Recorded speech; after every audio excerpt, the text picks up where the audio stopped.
Sharon. Approximately 4 years ago, in August, I was invited to the TGIF meeting by Maureen Foster. And I came into this room and I thought, oh my gosh, I can never do what these people do. My first speech was the icebreaker, obviously, and I happened to be sitting next to you. And you probably don't remember this, but it's very appropriate to what we've been talking about today. After my 5 to 7 minute speech, I was dizzy.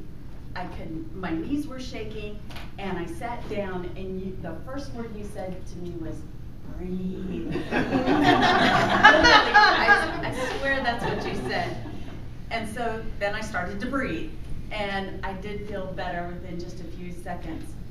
And it's nice to see that you pulled this full circle, and obviously you're very passionate about it, and we all love that about you. You're a terrific speaker, and you know exactly what to do.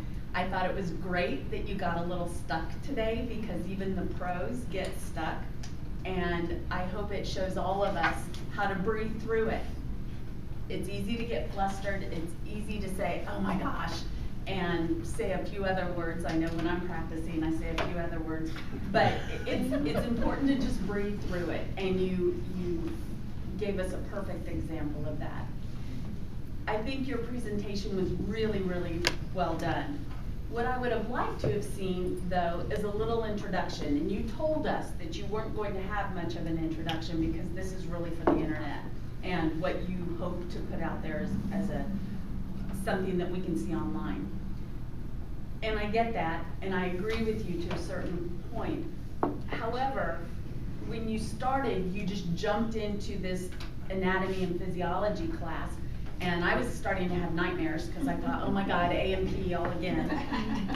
And you just jumped into it, and I wasn't sure where you were going. And I think we could all benefit by you saying, well, I'm going to teach you about breathing, but first a little anatomy and physiology about why it's so important and how you can effectively do it. And I think that would have all set us up, because we were engaged, and then when you had us do the exercise, it was terrific. But we kind of needed to know where we were going, and you pulled it all together at the end with your closing statement, and I think you did really well there. But again, I think your passion overrides all of that, and so it's very forgiving.